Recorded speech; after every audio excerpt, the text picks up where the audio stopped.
welcome back to Shannon's Lumber Industry Update and episode 105. Let me just say this right at the outset of this episode.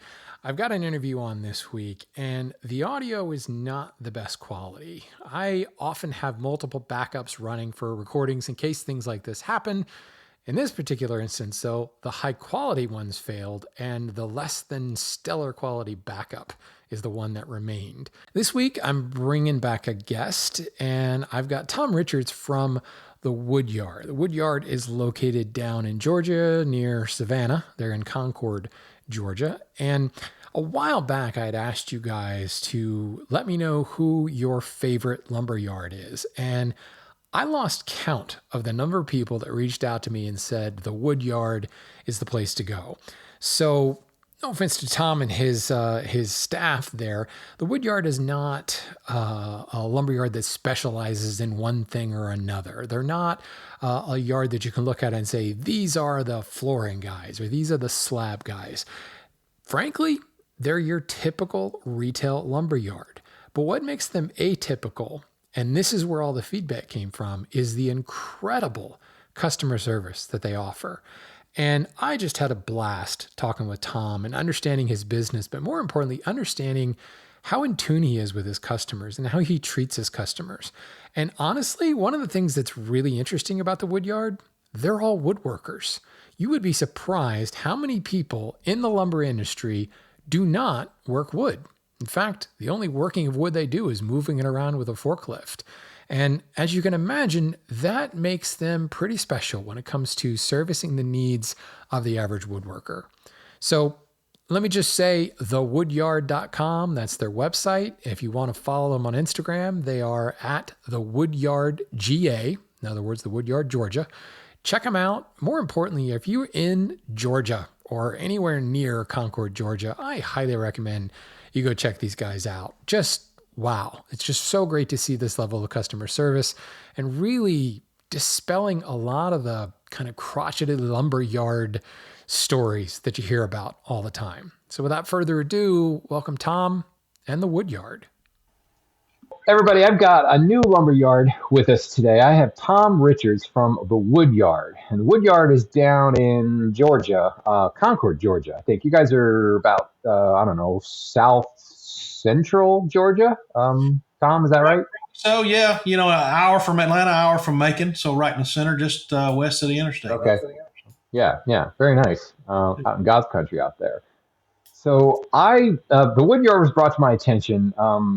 Listeners may remember I've often said, hey, send me your favorite lumberyard or send me a yard you think I should talk to. And I can think of 3 or 4 instances where people brought up the Woodyard and said, this is possibly the friendliest lumberyard I've ever been to. So I was intrigued. You all know how I've shared stories of the lumberyard horror stories in the past and, not getting what you're looking for or feeling like you're inconveniencing the guy working there. So it's always nice to hear positive customer service stories. So Tom, welcome to the show. We're happy to have you here. Yes, sir. I appreciate it, Shannon. So let's do kind of what I always do here. Let's talk a little bit about the origins. How long have you guys been in business and how'd you get started? So I'm actually not the original owner, but I've been involved since the beginning. This business was started by Rick Wood, started back in 2009, kind of as a hobby for him, just love woodworking. And at the same time, I started a custom fabrication wood versus metal business. So I was a customer for many, many years from Rick. And that's kind of how he started that over in Griffin. So about 19 miles from here is where the original store was. And we've been in this location in Concord for about 10 years. I told Rick many years ago that if he ever got ready to sell and we stayed friends and he liked me enough, I'd want to be considered to buy the business. So he had another gentleman named Paul Carter that started as a home builder turned custom cabinet business. And he and I came in together and bought this business from Rick and kind of just tried to improve on what Rick had already done. So, we're going on about 13 years now, 10 of it here in Concord and got a pretty good following coming. So we're going. Fantastic. keep going in the same direction we're going in, and try and build from the good ideas from the past. Sure. So tell me a little bit about your operation now. What kind of services do you offer? What's your inventory look like? Just how would you characterize the wood yard as compared to the hundreds of other lumber yards that are out there? Sure. Well, talking to you earlier, it's we try to do more of an a la carte business on services. So I have a lot of hobbyists, I have builders, I have makers, and I have just regular old Joe Blow off the street, that come in. So if a maker comes in and they're really busy and they want us just to do processing, whether it be planing and joining, and then they get the wood and do the project from there, we'll do that. If the customer off the street comes in and says, "Hey, I saw this Pinterest table. I want to find somebody to build it," and we'll help them pick out the lumber. We can process the lumber. We got flattening machines for big slabs and tabletops, so we can flatten both sides. We got a finishing department. We can finish everything in. We got plywood building, so it's kind of really whatever the customer wants. We try not to say no to, which is getting hard to find. Really hard to find. Exactly. And in many instances, never existed. That's true. That's true. So one might say you are the next generation of lumberyard. Yeah, I'd like to think so. I'll tell you where we really concentrated from the very beginning is we're all woodworkers. There's 5 of us here on the team, and we've shopped at other places. Not just here or before here. We shopped at other places, and we wanted to be different. So when a customer comes in, say I have 1,000 board feet of walnut on the floor, we actually encourage the customer to pick through the stack and get what they want, not just pick the ones off the top. Right. Yeah, that's different. I get pretty much all of my material is skip plane, one straight edge. So you got something to start with. Everything's not rough. And then we offer any cutting to length for travel, or if somebody comes in, there's a 12-foot board they like, but they only need 10 foot of it. I cut the 2 foot off. They only pay for what they take. I got a spot in the store. We'll put all the shorts for other people to buy for smaller projects. So interesting. Yeah, we'll kind of cut it for the job, cut it for the customer. If it gets into spending a bunch of time, we do charge for milling services also. But I think that's where our customer service lies is, you kind of tell us what you want. I'm not going to show you just what I want you to pick through. You can see everything I got in stock, and you can pick out exactly what piece you want for your project. Yeah, and it's one of those things where there's always somebody out there who wants that 2 foot board or that 1 foot board. There's somebody that can use it, and it's just a matter of tapping into that market. You know what the expression "using the whole buffalo." There's all this stuff, and maybe there's splits. There's kiln defect on that last 1 foot, but it's an 8-inch wide board. There's still things that can come out of that. It's an understanding of finding that particular market. Now that can be tough as a business owner. So then what happens to your turn rate at that point? You got, a bunch of 2 foot boards sitting over in the corner. Do you have like plan Bs or mechanisms for like suddenly that pile has gotten unwieldy? Do you have a plan B for what to do when that starts just to get out of control, I guess? That's a good question. Yeah. And a couple of things come to mind. Cutting boards, charcuterie boards have gotten so popular. We're starting to band those up into smaller kits, but it may be a board of or a shrink wrap kit of just walnut pieces, strips, or just maple pieces. We'll put those on the shelf and sell those as kits. We do have a school in Macon that we work closely with their FFA program. So some of the longer, like if we're doing a tabletop project and I have a bunch of ash or something like that left over, we save that and they'll come up and we just donate that to the class for them to use in their woodworking. And they've won ribbons and all kinds of stuff using some of the scraps and all we've given them in the past, which is pretty neat, Fantastic. Oh, and by the way, maybe some future employees coming out. There you go. You and I both know what this labor market looks like, so that's fantastic. Yeah. Wow. See, and that's kind of what I was hoping to hear from you in this instance is it's just kind of make it work, Yeah. and an understanding of the customer base and what they want and what they need. Right. There's a couple of things I want to pick apart in what you've said. Yeah. So is everything you're selling surface to some extent, or more? Let me rephrase that. Do you sell any rough sawn material anymore? So I do get rough in on occasion. Not a whole lot anymore, to be honest with you. It's Yeah. I'm getting more and more of the more modern customer, is what we call it, that don't go out and buy the $15,000 worth of tools you need to really process the lumber to start making. Right. So we're trying to take Yeah. I some love. out of it. Yeah, that's the wonderful thing about woodworking, right? Well, I got into woodworking so that I didn't have to pay all that money to buy store bought furniture. Right. Yeah.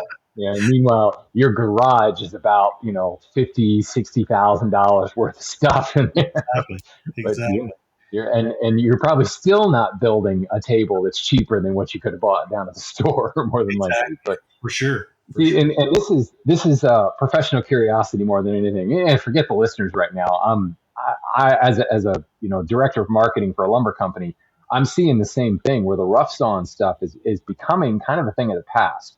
More and more of our customers are wanting us to surface it. So like the thing the material that you're bringing in, more than likely you're buying it from a company like the one that I work for.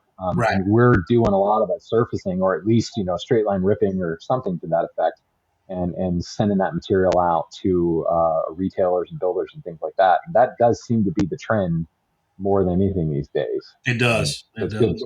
kind of good to hear that affirmation there. Yeah. The next thing is, you had said it before, and you were talking just on how you got started. You guys are all woodworkers there, which, believe it or not, is not all that common. I've run into a lot of lumber yards where they're lumber workers, and maybe they're mill workers. They can run a planer, possibly a joiner, straight line ripsaw or something like that, but they don't actually do anything with their material. They don't build furniture. They don't understand sometimes the importance of grain and color selection and composing a table or a chest of drawers or something like that. And I think the fact that you guys kind of get that, certainly, well, you are your customer.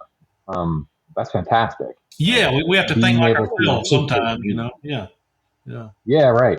That's fantastic. Yeah. So the next thing is, what kind of inventory do you, or what are your popular species? But tell me a little bit about your inventory. Sure. So I don't know if I probably in Georgia, we carry more exotics than anyone, where I'm really after I want to carry more exotics than anybody in the Southeast.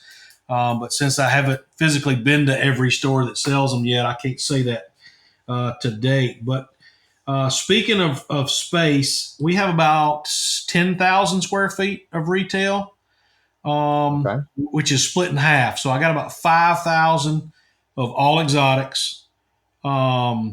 We get them in longer sections, 8 to 16 feet, but then we Mhm. will S3, one straight side and double plane everything down when it comes in, and we put it on a rack, and we'll cut those pieces 1 to 6 foot, and we'll just random put them in there. I may have 2 1-footers and a 2-footer, and 3, 4, 5, 6, and all of that's available to pick through in those smaller sections. And then if anybody needs a longer board, we'll pull a longer board and process that for them here. Sure. In that same room, we have live edge slabs around the perimeter of that room, which is the room's probably 50 by 100, close to it, and then we also buy full bulls. So I'll get a full log of black limba or Paduke or curly redwood or something like that, and we'll put the whole log up there cut, but in rough form, and we'll just plane the top piece so you can see what it is, and then people can pick out which one they'd like to have for a project. Fantastic. Um, Really a wide range there. I love the shorter things that you're doing, especially in the exotics, because, well, they're expensive. right. I feel like and this is me. I'm going to turn into the crotchety old woodworker at this point. But since we have so much global access to so many species now, I find that like a lot of newer woodworkers kind of get overwhelmed and they go a little crazy and they don't edit and they think they go into a store like yours and they're like, oh wow, here's some Purple Heart, no, here's some Machiche and some Limba, and I'm going to buy this and buy that, and they put it all into the same project, and out comes this box. And I can say this because I've done it myself. You got this box with 6 different species in it, and you're like, good Lord, what did you just create? Like, oh my God. But at the same time, like those smaller pieces, if you've got that piece of black limba running across as an accent piece on that chest of drawers or down the center of that table, it makes it, it's beautiful. And there's no reason to go buy a whole board of it when ultimately, they're just looking for that little accent. That's a fantastic feature that honestly, I've only ever seen go into places like Woodcraft or Rockler, where they've got that little bin of a 3/8 or whatever planed down. There's very few yards I know. I can think of maybe you count them on one hand where you're buying anything other than the full boards, stacked, into the wall. Well, most of them are in-grain facing out, long bins, 8-10 feet deep or whatever.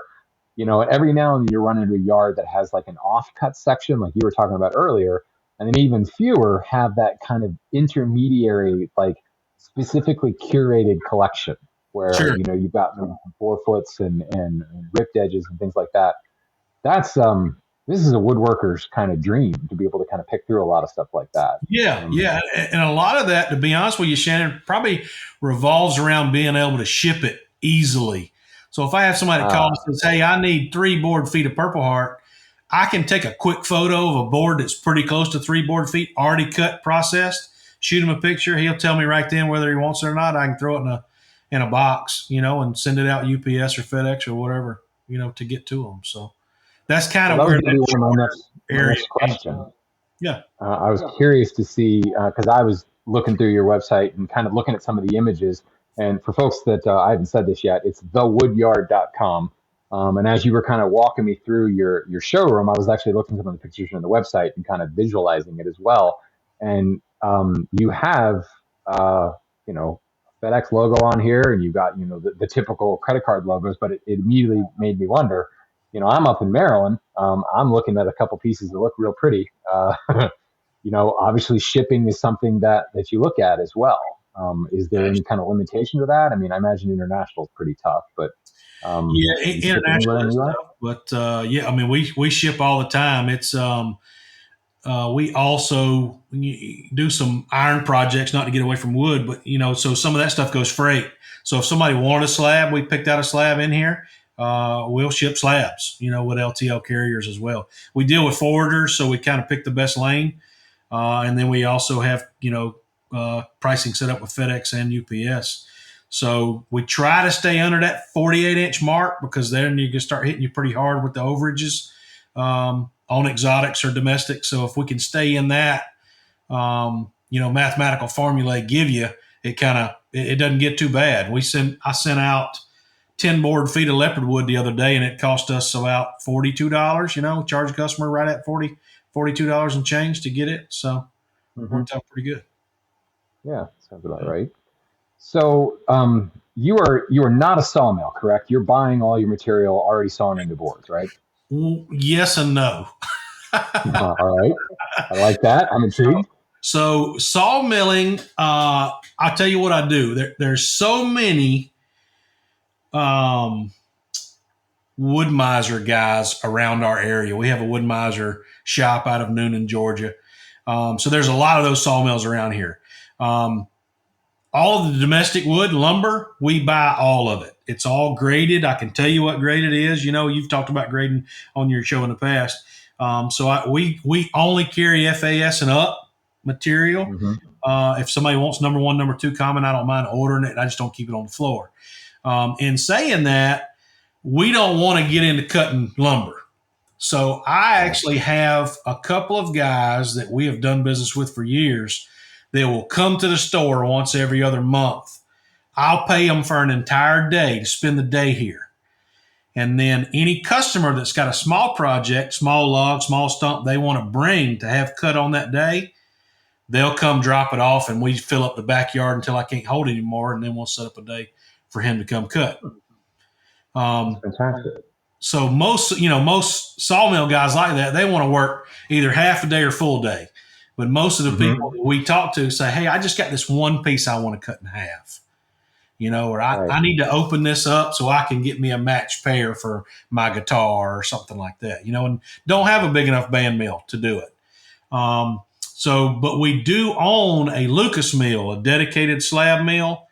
So I do cut our own slabs, not all of them, but some of them we do cut ourselves. And we've got an iDry kiln, vacuum kiln that we also dry most of our slabs. When we buy our slabs, if it's a domestic wood, we buy it wet and we dry it so I can control that process.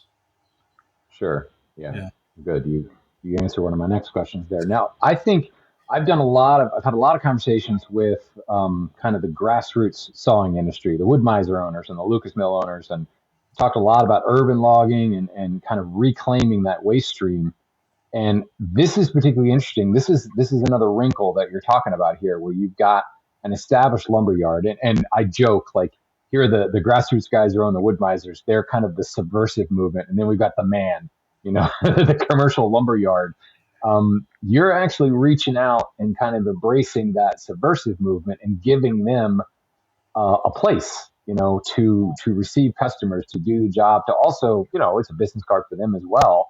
This is, if I may compliment you, this is brilliant. To really harness that local network you have, provide a service to your customers, but also, this is a resource for you as they're sawing things up. A lot of these Wood-Mizer owners I've talked to, as they start to get more successful, especially when it comes to successful at sourcing, they suddenly run into a point where they got more lumber than they know what to do with. And they're trying to figure out how they can sell it to more than just the Joe woodworker that comes in looking for, project lumber. And they start to figure out, how can I turn this around and sell it to somebody who then resells it? So you kind of headed them off at the pass there and provided a network for that, which I think it's the future of our industry, frankly.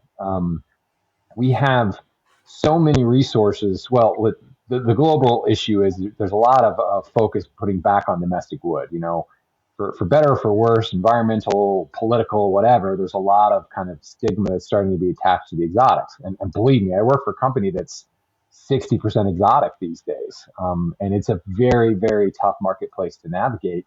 And you got to have a lot of experience and a lot of know-how just to buy in that market and do it sustainably.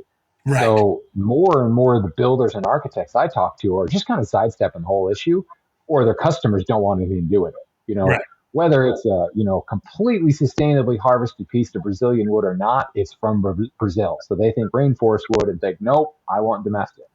So now we've had this development in the industry where, COVID brought it to a head and shut down a lot of sawmills. Our near inventory on domestics in North America is lower than it's ever been before. But at the same time, you got these Wood-Mizer owners.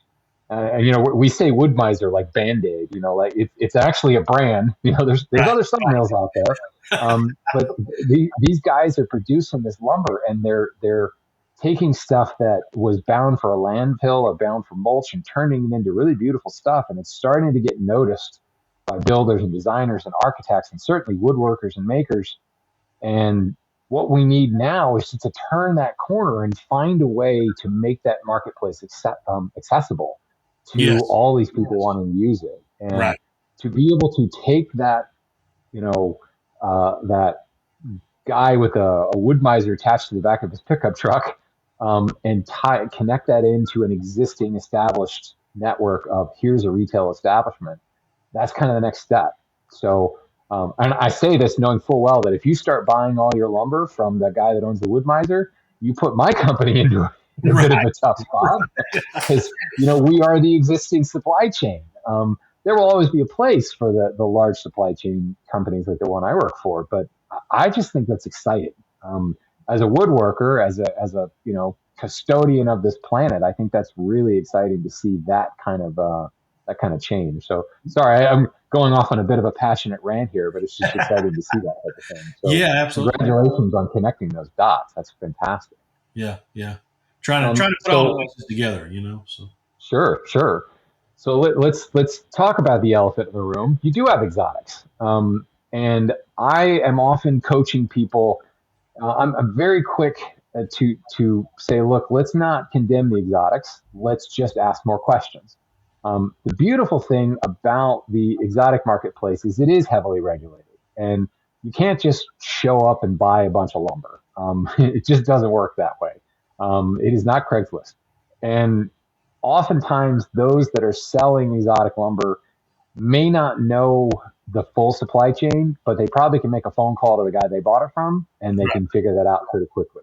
absolutely. So, to the consumer, to the average woodworker, to the architect, even when they have concerns about, well, where did this, Perota or Ipe or Canberra or where did it come from, and how do I know that this wasn't, rape from the forest, like your most, whatever term you want to use there.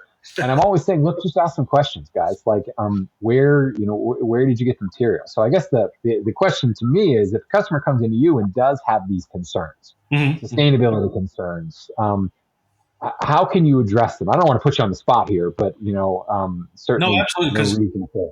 No, we think about the same thing, and we do get these questions asked, and sometimes you have to give them just the organizations that you deal with so they can do all of the homework they want to do. But to be honest with you, if we only deal with reputable companies, so pretty much anybody that we would get any exotic from, overseas, and even some domestic stuff, you're dealing with either a sites organization or a PEFC or a FSC, so, if you want me to break all those down, it's, the PEFC's the Program for Endorsement of Forestry. The CITES is the Convention of the International Trade in Endangered Species Act, so that keeps up with, okay, is this one starting to tighten up? Paducah was actually just put on in February, I believe, so then that stuff starts to tighten up in other ways, where you got other appendixes that you got to know about. Is it really on where they're just going to only send it to sites approved, processors to cut, or are they going to stop exporting it, 100%? There's a lot to it, but we do kind of train all of our guys to know those aspects. We try to follow the chain of custody to see, like olive wood I get in comes from one town. All of my olive wood comes from Calabria, Italy. And anybody that comes to ask about it, I can tell them, because we ask those questions for my distributors. We make sure that all of them are part of these organizations that want it, because we want it to last. We don't want it to go away. Right? Yeah, that's the true irony. You get, you're in the lumber industry, you're raping the planet. No, actually, we're the ones who have the vested interest in keeping it going. Right. That's how we make our money. We don't want to go out of business. We got a lot of mouths to feed on our end too.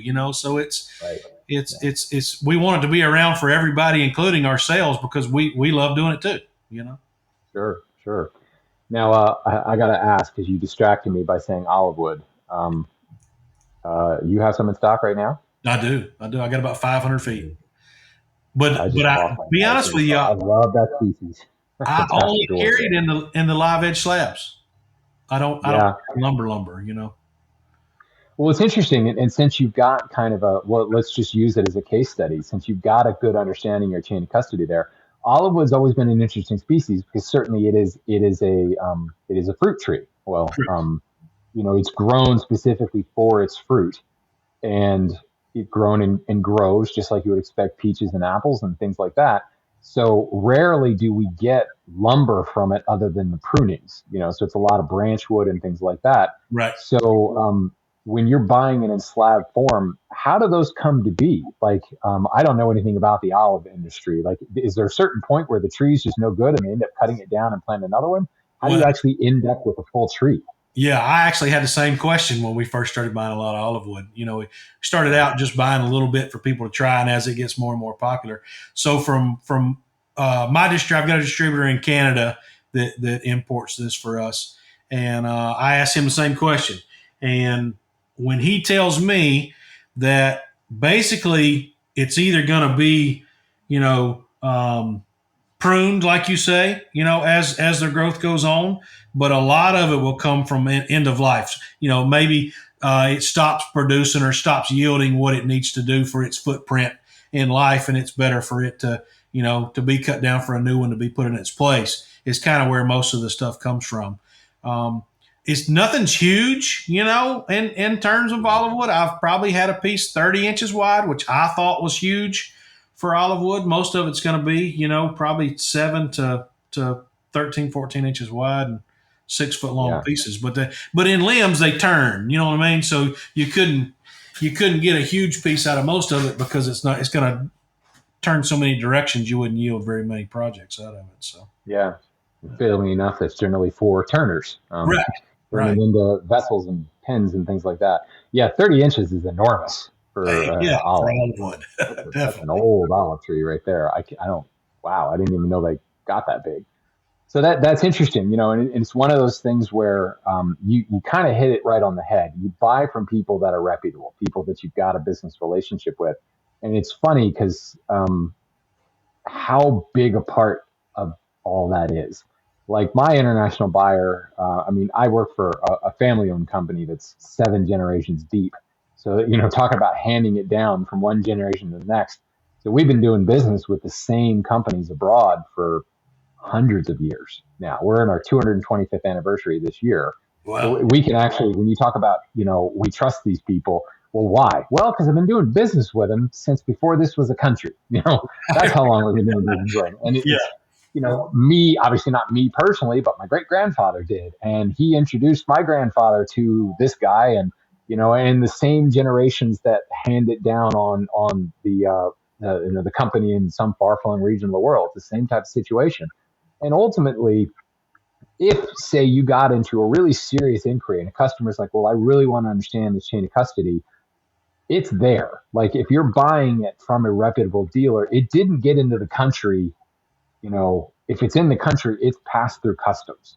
And let's not be naive and assume that there's no way to get into the country not going through customs. Certainly that type of thing happens, but it happens a lot less these days than you would think. I think a lot of the illegal logging that we see in the world ends up going to other places like China primarily. Correct. It's really hard to get lumber into the U.S. without having to go through customs. And once you go into customs, you've got U.S. Fish and Wildlife and U.S. Lacey Act backing it up, and all that stuff. So if it's in the country, there is some paperwork. There is a chain of custody there. And if it's, something like Baduk, there's a CITES permit on the thing as well. Right. So, I'm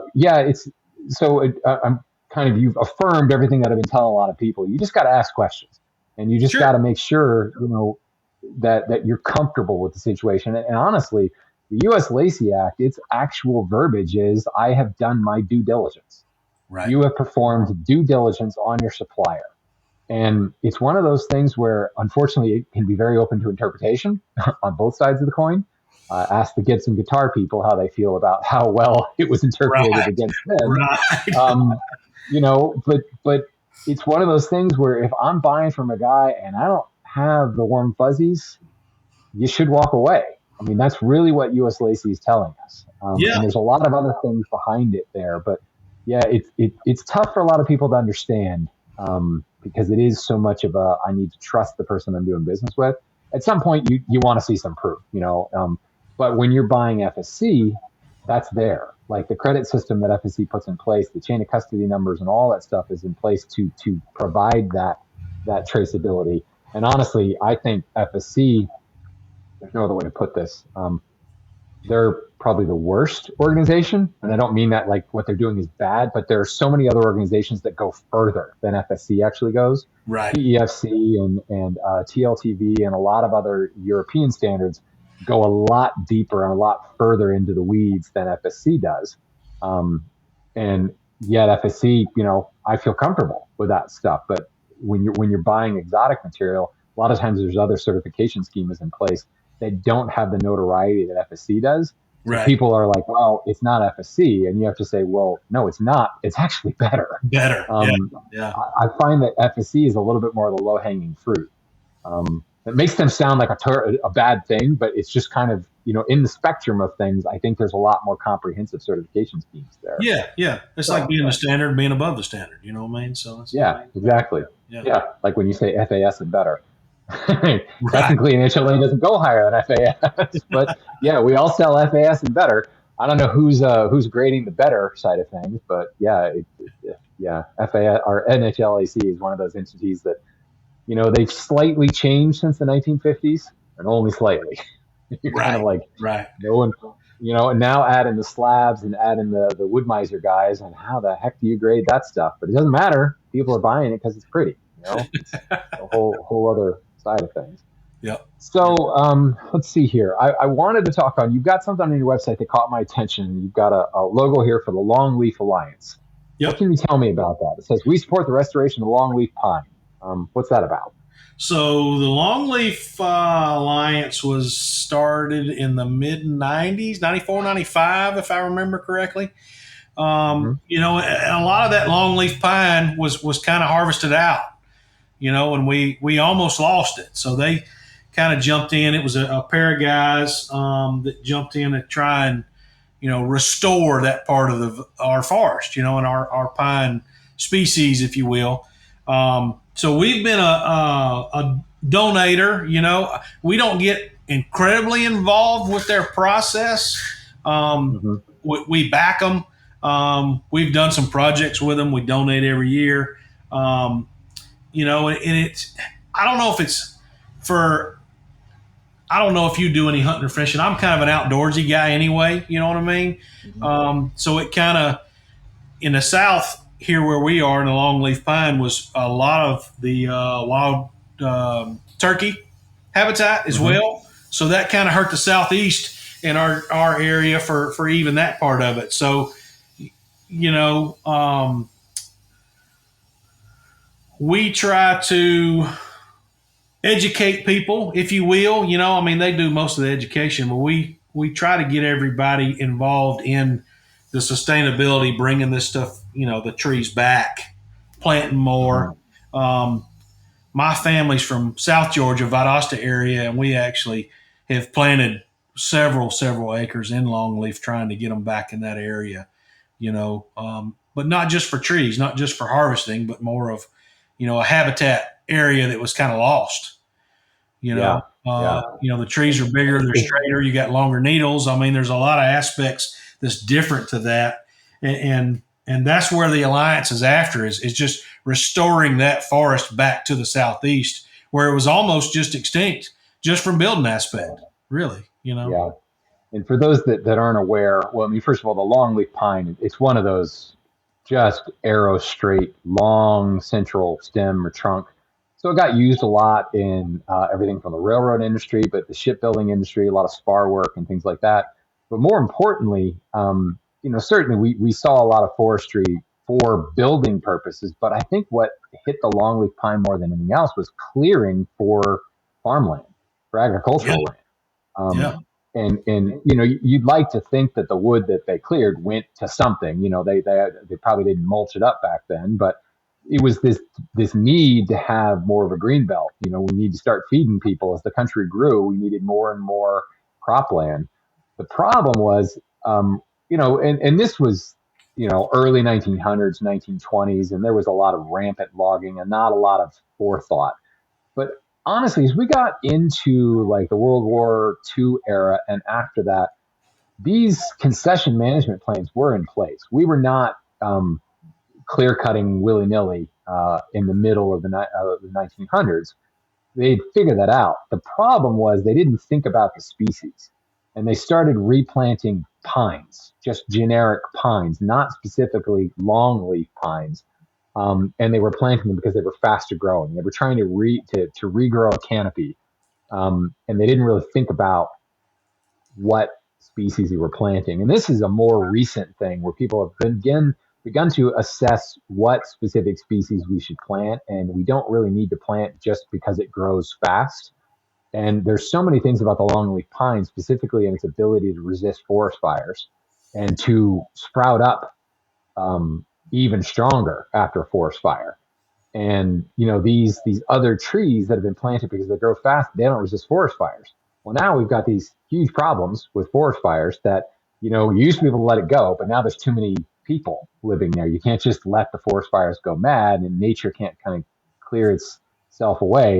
And now that we've kind of replaced the longleaf pine with other kind of not as well performing species, it's a real issue. And then, of course, you bring up the whole other ecological system, the flora and the fauna that rely upon that kind of anchor.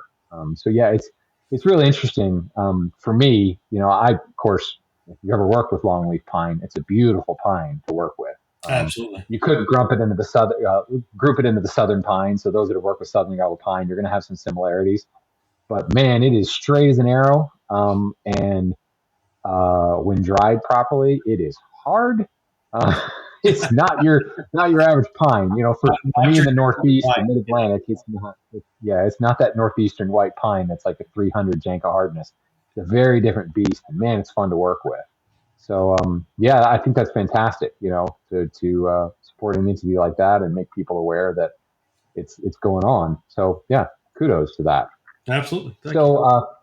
I think we can kind of land this plane, if you will, and let's. If I am in Georgia, how do I find you guys? And tell me a little bit. When you open, and how do I come buy some of your wood? Sure. So during the week, where somebody's pretty much here from 7:45 in the morning to 5 p.m. every day during the week. We are open 8 to noon on Saturdays as well. So, like you said earlier, a lot of our pictures show up on social media, not really on the website. It's a little bit harder to change websites these days, So we do have a newsletter that we don't bug you with, if that's something you can believe. So people that sign up for our newsletter, all I send out is information based on what I think you need, and that is only when the fun stuff shows up for you to come shop.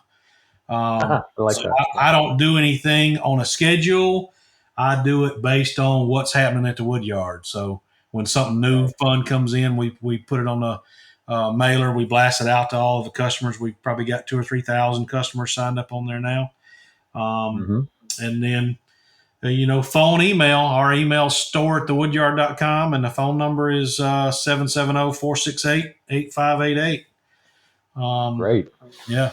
Just like I say, just between Macon and Atlanta, just west of the interstate, about 30 minutes. Fantastic. Well, I'll certainly be posting, links to your website and everything. But folks, check out the website. They've got, a bunch of different species listed, both domestic, exotic, certainly, some gorgeous slabs, kind of everything you're looking for. And just from talking to you, Tom, kind of like a candy store. You're going to go and looking to buy some lumber for a project, and you're probably going to find 4 or 5 other pieces that you're just going to want to buy just in case. That's my favorite kind of lumber yard right there. And our price list is on the website too, Shane. I don't know if you saw that, but we do keep that very updated on there as well. That's good to know. I see a lot of price lists on websites, and they haven't been updated in quite some time. So great to hear. Yes, it's also, and honestly, folks, I get questions all the time about, well, what do you think? Do you think this is a good price? And it's such a hard question to answer. And one of the best ways that I have done market research on this is looking at price lists on other websites. So, go take advantage of the fact that Tom is pulling back the curtain a little bit here and showing you what he's currently pricing his material for. I think that's fantastic. Absolutely. More people need to do that, frankly, so that we have a good idea of what our market is like and how things are affecting the different regions. So I as a fellow lumber industry person, I sincerely appreciate that. Thank you, Tom. Yes, sir. Helps all of us there. Absolutely. Well, this has been an absolute pleasure. I appreciate your information, your time here, and folks, if you haven't figured it out already, go buy some lumber, but go to the wood yard and buy your lumber.